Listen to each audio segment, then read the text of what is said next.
नमस्कार दोस्तों, स्वागत है आपका आज के इस नए वीडियो में। मैं बात कर रहा हूं DCECE बोर्ड के बारे में, जो कि आपको ITI पॉलिटेक्निक या इससे रिलेटिव जितना भी फॉर्म आता है, इसका वेबसाइट, यही वेबसाइट पे इसका फॉर्म ओपन होता है। जो भी कैंडिडेट इस फॉर्म को, ITI का फॉर्म भरना चाहते हैं, उनके लिए मैंने ये वीडियो बनाया है कि आप ITI का फॉर्म कैसे भरेंगे इस वेबसाइट से, स्टेप बाय स्टेप वो मैं आपको बताऊंगा। दोस्तों, वीडियो स्टार्ट करने से पहले अगर आप लोग इस चैनल पर नए हैं तो प्लीज लाइक, सब्सक्राइब, कमेंट कर दीजिएगा, ताकि मैं आपको इस प्रकार का वीडियो बताता रहूं। सबसे पहले दोस्तों देखिए, इस प्रकार को यहाँ पर लिंक आपको लिखाएगा, यहाँ पर रहेगा, जिसका नाम है BCEC portal online application of ITI। ठीक है, इस ऑप्शन लिंक पे क्लिक कर दीजिएगा इस प्रकार से। जैसे ही लिंक पे क्लिक कीजिएगा दोस्तों, तो कुछ इस प्रकार का इंटरफेस खुल जाएगा। ठीक है, ये देखिए ITI 2024। सबसे पहले आपको क्या करना है, न्यू रजिस्ट्रेशन पे क्लिक कर देना है। जैसे न्यू रजिस्ट्रेशन में क्लिक कीजिएगा, क्योंकि आप न्यू कैंडिडेट है, तो आपको पहला क्वेश्चन है यहाँ पे, select the district for which residential certificate awaited. ठीक है, मतलब आप पहले ऐसा सिलेक्ट कीजिए जहां से आपका डोमेसियल एड्रेस है या आपका घर है। ठीक है, सबसे पहले तो सपोज मेरा एड्रेस है दरभंगा, तो मैं दरभंगा सेलेक्ट कर लिया। ठीक, इसके बाद पूछ रहा है select the district of institute of passing या पेयरिंग फॉर मैट्रिक फॉर्म। ठीक है, मतलब आप मैट्रिक कहाँ से किए हैं, दरभंगा से, मतलब जो भी आपका डिस्ट्रिक्ट है ना, वो डिस्ट्रिक्ट सेलेक्ट कर लीजिए। हो सकता है आप आपका घर कहीं और हो और आपने जो मैट्रिक किया होगा वो कहीं और से किया होगा। ठीक है, तो चलिए मेरा सेम है तो मैंने सेम कर दिया। ठीक, इसके बाद यहाँ पूछता है select the district where your father and mother is employ and for which employer certificates is awaited. ठीक है, यहाँ पूछ रहा है कि अगर आपके जो गार्जियन हैं, ठीक है, वो कहाँ के हैं, दरभंगा के हैं या दरभंगा से बाहर के हैं,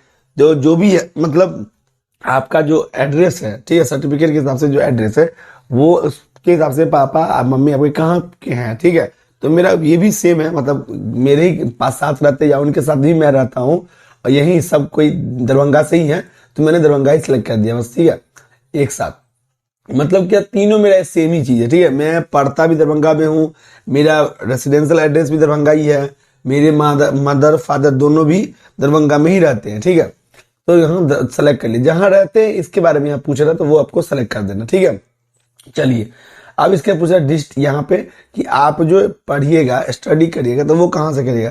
तो नॉर्मल बात है, जब भी मैंने यहाँ पर रेसिडेंशियल चुन लिया तो यहाँ स्टडी दरभंगा में ही आ जाएगा। ठीक है, चलिए ये इसके बाद आपका ये चॉइस है, ये आपका चॉइस है, मगर चॉइस पे तो कम मिलता है, मगर आपका ये चॉइस है। ठीक है, अगर आप ITI का फॉर्म भरते हैं, पास हो जाते हैं, तो आपको ये चॉइस है कि दरभंगा मिले, नहीं तो आगे उनके हिसाब से माने कि आपका जो कट ऑफ जाएगा तो वो आपको जहां पे दे। ठीक है, तो candidate first name, candidate last name, middle name और कैंडिडेट लास्ट नेम। ठीक है, इसी प्रकार से कैंडिडेट कंफर्म करना पड़ेगा आपको, जो कि आपको 2 बार भरना पड़ता है, इसलिए यहाँ कैंडिडेट का नाम दोबारा से भरना पड़ेगा।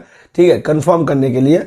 इसके बाद आपका डेट ऑफ बर्थ कंफर्म करने के लिए एक बार ऊपर में, एक बार यहाँ नीचे में। इसके बाद यहाँ पे आपका मोबाइल नंबर। ठीक है, मोबाइल नंबर डाल दिए, तो मोबाइल नंबर डालने के बाद इसको वेरीफाई करना पड़ेगा। जैसे ही वेरीफाई पे क्लिक करेंगे दोस्तों, तो OTP आपके नंबर पे जाएगा, तो OTP इसमें डालना होगा। ठीक है, इसके बाद आपका ईमेल आईडी, जो ईमेल आईडी आप यूज कर रहे हैं या आपके पास है अवेलेबल, वही ईमेल डालिएगा, ताकि आपका एक बार में OTP आ जाए ईमेल पे। ठीक है, यहाँ पे ईमेल डाल दीजिएगा और OTP जनरेट कीजिएगा, तो आपका ईमेल का OTP आएगा, वो यहाँ पे आपको भरने के लिए देगा, ये ऑप्शन पे, तो अपना डाल दीजिएगा, तो आपका ये एक्टिव हो जाएगा, मतलब ईमेल भी एक्टिव हो जाएगा। ठीक, इसके बाद यहाँ पे आपका पासवर्ड है, पासवर्ड आप अपने मन से बनाना होगा। सपोज दैट आपका नाम सूरज है, तो क्या बनाएंगे, कैपिटल में SU, कैपिटल में S बनाएंगे, बाकी सब स्मॉल, SURAJ, सूरज @1 2 3 1 2 3 4 5, इस टाइप से आपको बनाना है, क्योंकि नॉमेरिकल होना चाहिए, वर्ड होना चाहिए, अल्फाबेटिक होना चाहिए। इसके बाद आपको एक स्पेशल कैरेक्टर होना चाहिए, तो सब कुछ लेके चलना। ठीक है, तो सब कुछ लेके मैंने आपको बताया, तो वैसे ही आपको पासवर्ड बनाना। ठीक है,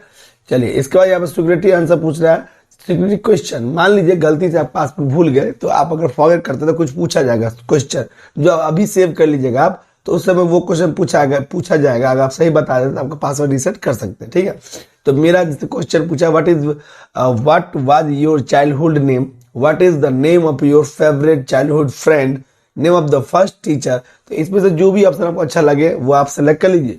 और ऑप्शन सेलेक्ट करने के बाद इसको सिक्योरिटी आंसर देना है जो भी आप अपने बनाएंगे। सपोज मेरा सिक्योरिटी आंसर था कुमार, ठीक है, मेरा बचपन का नाम था कुमार, तो मैंने इसमें क्या डाल दिया, अपने मन से मैंने इसमें कुमार डाल दिया, ठीक है। तो ये हो गया आपका अपना हिसाब से, ताकि आपको अगर पासवर्ड रीसेट करना हो तो कर सकते हैं, ठीक। इसके यहाँ पे आपका सिक्योरिटी पिन है, जो आपको पिन डालना है, पिन डालने का साइन अप पे क्लिक कर देना। जैसे दोस्तों साइन अप पे क्लिक करिएगा ना, तो आपको एक प्रीव्यू खुल के आ जाएगा कि आपने अपना नाम ये भरा, अपने फादर का नाम ये भरा, डेट ऑफ बर्थ ये भरा, मोबाइल नंबर ये भरा, ये पूरा आपको दिखा देगा, सब चीज स्टेप बाय स्टेप दिखा देगा, ताकि आपको कोई चीज गलती नहीं हो, ठीक है। जब आप देख लेंगे कि मैंने जो भी रजिस्ट्रेशन में फॉर्म भरा है, रजिस्ट्रेशन किया है, वो सब सही है, तो आप इसका नेक्स्ट स्टेप पे जा सकते हैं। अगर आपको ये सब कुछ सही लगेगा तो आप कंफर्म कर दीजिए। कंफर्म जैसे ही कीजिएगा ना, तो आपको क्या होगा कि एक जो है आईडी पासवर्ड शो करेगा। आईडी पासवर्ड क्या होगा दोस्तों, वो आईडी पासवर्ड हो जाएगा आपका जो ईमेल आईडी है वो, और आपका जो है जो आपने पासवर्ड बनाया है वो आपका पासवर्ड हो जाएगा। तो क्या होगा, ये इस प्रकार से आपका आईटीआई का फर्स्ट स्टेप रजिस्ट्रेशन कंप्लीट हो जाएगा। तो जैसे ही कंप्लीट हो जाएगा तो आप लोग नेक्स्ट स्टेप पर चलेंगे। तो जैसे ही नेक्स्ट स्टेप पर क्लिक करना होगा ना दोस्तों, तो आपको ना यहाँ पे जैसे हम लोग क्लिक करते हैं ना, जैसे लिंक खोला, ओपन किया, तो जो ईमेल आईडी है और जो आपका पासवर्ड है वो इस प्रकार से इसमें दे के आपको लॉग इन करना होगा, ठीक है। ये ईमेल आईडी, ये पासवर्ड, ये कैप्चा देके साइन इन कर दिए। जैसे साइन इन किए ना, तो कुछ इस प्रकार का इंटरफेस खुला। देखिए ये इस प्रकार से मेरा इंटरफेस खुल गया, और यहाँ पे क्या लिख रहा है, यहाँ मेरे फादर का नाम, मदर का नाम, ये इस प्रकार से लिख रहा है, ठीक है, जो भी मैंने डाला है। तो फुल एड्रेस मुझे यहाँ पर शो कर देगा, वो आपको देखना है, ठीक। ये सब कर दिया। इसके बाद आपको जो है यहाँ पे शो करेगा जो आपने भरा होगा। तो आप क्या करेंगे, जब सेकेंड स्टेप में आइएगा ना, जब मतलब जैसे कि लॉगिन करके आगे बढ़िएगा, तो यहाँ पर आपको जो फादर नेम भरना होगा, ये सब ब्लैंक रहेगा, ये मैंने आपको पहले बताया नहीं, ये सब ब्लैंक रहेगा, ये सब आपको भरना है, ठीक है। इस प्रकार से आपको अपने फादर का नेम, यहाँ मदर का नेम, ठीक है। यहाँ पे आपको जो रेसिडेंशियल बिहार के है तो यहाँ पे यस करना है, नहीं है तो नो कर दीजिएगा, ठीक है। जेंडर हो गया, ठीक है। इसके बाद आपका कंफर्म जेंडर हो गया, कैटेगरी हो गया, अनरिजर्व है, रिजर्व है, जो भी क्या है आप वो उसको सेलेक्ट कर लेना है, ठीक है। अगर आप अनरिजर्व नहीं है, आप एससी है, एसटी है, एबीसी है, जो भी कैंडिडेट है जिस प्रकार से, वो अपना सेलेक्ट कर लीजिएगा, ठीक है, स्टेप बाय स्टेप आपको, ताकि आपको दिक्कत नहीं हो। इस प्रकार से ऐसे सेलेक्ट कर लिया, ठीक। जैसे एससी ऐसे सेलेक्ट कर लिए। इसके बाद आपको पूछ रहा है यहाँ पे कैंडिडेट कि डिसेबल है, मतलब विकलांग है। अगर आप विकलांग है तो यस करना है, नहीं है तो नो करना है। अगर आप हैं विकलांग तो सेलेक्ट करना है, ना तो नहीं करना है, तो ये नहीं करना, विकलांग नहीं है तो नहीं करना, ठीक। तो इसको सेलेक्ट कर दिया। इसके बाद यहाँ पे पूछ रहा है do you claim service man quota, आप किसी सर्विस में उस प्रकार से जाना चाहते हैं, तो नहीं है तो नो करेंगे, यस है तो यस कर देंगे। ये भी नो ही होगा दोस्तों, क्योंकि लगभग जो कैंडिडेट कोई सर्विस मेन कोटा में नहीं होते तो नो ही कर देते, ठीक है। चलिए, तो ये नो कर दिए। इसके बाद आपका आ गया डिस्ट्रिक्ट फॉर अप्लाइंग। यहाँ पे ऑलरेडी ये पहले सेलेक्ट था, और आपको अगर इसको चेंज करना होगा ना, कि आप जो है district name of institute of passing appearing in the qualification exam, ये इसमें क्या पूछ रहा है कि आप जो 10th पास किए हैं या अपेयरिंग में है, तो वो आप दरभंगा से हैं या कहीं अदर से हैं, ठीक है। या मान के चलिए जो जगह से आपने भरा फॉर्म, तो मान हो सकता है आप रहते हैं बिहार में, आपका घर है दरभंगा, आप रहते हैं पटना में, आपने पटना से पास किया, तो आपको क्या करना होगा, वहां पटना सेलेक्ट करना होगा, क्योंकि ये क्या पूछ रहा है कि क्वालिफाई कहाँ से किए हैं, ठीक है, क्वालिफाई एग्जाम। तो वो अपना देख लीजिएगा, जहां से होंगे वो सेलेक्ट कर लीजिएगा। इसके बाद है मार्क ऑफ आइडेंटिफिकेशन। इसमें क्या कट ऑफ निशान पूछ रहा है कि आपका कुछ निशान वगैरह दीजिए, कुछ जो आपको कंफर्म करें आइडेंटिफिकेशन। तो मैंने मार दिया अपना नंबर पे या अपना आईडी पे कि एक cut mark on left finger, ठीक है। बस ऐसे आपको समझाने के लिए मैं बता रहा हूँ, क्योंकि मुझे ये फॉर्म भरना नहीं है, मैं आपको समझाने के लिए बस बता रहा हूँ स्टेप बाय स्टेप, ठीक है। चलिए, इसके बाद मेरा ये एड्रेस हो गया जो मैंने अपने मन से भर दिया, ठीक है। आपको एड्रेस में कैसे लिखना है, एट आपके मोहल्ले का नाम, ठीक है। इसके बाद आपका पोस्ट ऑफिस, इसके बाद आपका पीएस, इसके बाद अपने आप यहाँ पे ऑप्शन सब दे देगा, बिहार जो डिस्ट्रिक्ट है आपका, सॉरी आपका जो राज्य है, आपका जो डिस्ट्रिक्ट है, आपका जो पिन कोड है, वो आपको स्टेप बाय स्टेप यहाँ पे डाल देना, जैसे कि मैंने डाला, ठीक है। सब कुछ देखने का सब कुछ सही रहेगा, सबमिट एंड कंटिन्यू कर दीजिएगा। जैसे कंटिन्यू करेंगे ना दोस्तों, तो आपको इस पे फोटो और सिग्नेचर अपलोड करने का ऑप्शन आ जाएगा। ध्यान दीजिएगा दोस्तों एक बात को बढ़िया से, मैं सबसे पहले नोटिफिकेशन पढ़ा देता हूँ। यहाँ पे लिखा हुआ है कि please upload clear photo signature and must be on the white background using blue ink pen. You can proceed forward any later uploading your photograph and signature, ठीक है। जो आपको बोल रहा है उस हिसाब से करना है, ठीक है। तो आपको क्या करना है, जो मैंने यहाँ पे बताया है कि यहाँ पूछ क्या है जो रहा है कि आप प्लीज क्या कीजिएगा, फोटो जो डालेगा, सिग्नेचर जो डालेगा must be on white background using black. ठीक है, तो फोटो जो डालना है वो व्हाइट बैकग्राउंड में डालना, कलर फोटो रहेगा, कोई दिक्कत नहीं है। अब पेन जो यूज कीजिएगा वो आप ब्लैक कीजिएगा, ब्लैक या ब्लू पेन का यूज कीजिएगा। ठीक है, you can proceed forward only after uploading your photograph and signature. जब ये भर दीजिएगा तभी आप आगे प्रोसीड कर सकते हैं। ठीक है, तो देखिए मैंने अपना फोटो डाल दिया, मैंने अपना सिग्नेचर हिंदी इंग्लिश दोनों डालना है इसमें, बस मैं आपको समझाने के लिए यहाँ पे डाल दिया क्योंकि मुझे सिग्नेचर नहीं था तो मैंने इसमें अलग अलग डाल दिया, मगर इस पे इंस्ट्रक्शन है हिंदी इंग्लिश डालना है, एक में हिंदी और एक में इंग्लिश, क्योंकि यहाँ पे लिखा भी है अपलोड इंग्लिश सिग्नेचर और एक यहाँ पे हिंदी सिग्नेचर। बस आपको समझाने के लिए मैंने अपना सिग्नेचर कोई भी डाल के आपको दिखा दिया कि कैसे डालना। ठीक है, अब यहाँ पर ध्यान दीजिए, जो भी कैंडिडेट फोटो डालेंगे उनको क्या करना है, फोटो व्हाइट बैकग्राउंड में रहना चाहिए और फोटो का जो पिक्सल साइज होगा वो होगा 200 पिक्सल इंटू 250 पिक्सल और इनका जो केबी रहेगा वो आपको 100 केबी के अंदर होना चाहिए। ठीक है, फोटो का साइज। सेम प्रोसेस सिग्नेचर में भी आपको वही है, 300 पिक्सल इंटू 100 पिक्सल और जो केबी का साइज है वो 100 केबी के अंदर।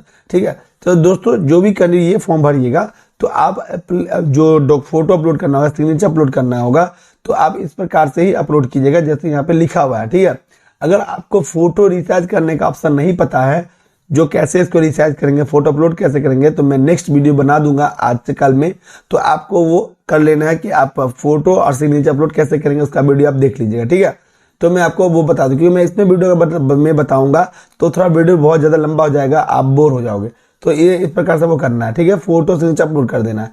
चलिए ये कर दिया, ये करने के बाद सेव एंड कंटिन्यू कर देना। ठीक है, जैसे ही सेव एंड कंटिन्यू करेंगे ना दोस्तों तो आपको अब आ जाएगा आपका क्वालिफिकेशन। तो क्वालिफिकेशन में पूछ रहा कि आप जो सेकेंडरी पास हैं वो आप कंप्लीट अगर है तो इसमें आपको स्कूल का यहाँ पे नाम लिख दीजिए, यहाँ पे अपना बोर्ड का नाम लिख दीजिए। ठीक है, यहाँ पर पासिंग है तो पास कर दीजिए, अपेयरिंग है तो अपेयरिंग सेलेक्ट कर लीजिए। इस प्रकार से ऑप्शन देता रहता है, यहाँ पे आपको बोर्ड सब के बारे में लिखता रहता है। ठीक है, ये सब यहाँ पे ऑप्शन दिया हुआ है, ये बिहार बोर्ड के लिए, ये सेंट्रल बोर्ड के लिए, सीबीएसई के लिए। ठीक है, इस प्रकार से आपको दिया हुआ, कोई इश्यू नहीं है। इसके लिए आप पूछा आपका जो रिजल्ट आया वो परसेंटेज में या सीजीपी में है, तो परसेंटेज में तो परसेंटेज सेलेक्ट कर लीजिए। कितना का एग्जाम में कितना नंबर आया, ऑप्टेन मार्क कितना आया आपको, तो मुझे 300 मैंने 300 लिख दिया। मार्क्स कितना का एग्जाम हुआ था, 500 का मैंने लिख दिया। जैसे ही दोनों आप लिख देंगे तो ये अपने आप आपको भर जाएगा, आपको परसेंटेज लिखने की जरूरत नहीं है दोस्तों। ठीक है, ये सब करने के बाद सीधा आपको क्या करना, सबमिट एंड कंटिन्यू। जैसे ही सबमिट एंड कंटिन्यू करेंगे ना दोस्तों तो आपको ना लास्ट स्टेप में आपका जो फुल डिटेल है एप्लीकेशन का प्रीव्यू आ गया। प्रीव्यू में क्या करना है, मतलब आप जो नाम, पता, मदर, फादर, एड्रेस, कॉलेज, जितना भी चीज जो पूरा स्टेप बाय स्टेप भरा है वो सब आपको यहाँ पर शो करने लगेगा, सब दिखने लगेगा। ठीक है, स्टेप बाय स्टेप। तो आप जो ये फॉर्म भरे हैं सब कुछ कंप्लीट है, सब कुछ सही है। अगर आप देख लेते हैं कि हाँ मेरा कुछ भी गलती नहीं है, सब मैंने स्टेप बाय स्टेप सही भरा है और गलती नहीं है, तो आप इस सब को कंप्लीट करने के बाद इस पर आई क्लियर सर्टिफाइड पे क्लिक करना है इस प्रकार से, और यहाँ पे क्या करना है, प्रोसीड टू पेमेंट। आप देख लेते हैं कि हाँ मेरा कुछ भी गलती नहीं है, सब मैंने स्टेप बाय स्टेप सही भरा है और गलती नहीं है, तो आप इस सब को कंप्लीट करने के बाद इस पर आई क्लियर सर्टिफाइड पे क्लिक करना है इस प्रकार से, और यहाँ पे क्या करना है, प्रोसीड टू पेमेंट।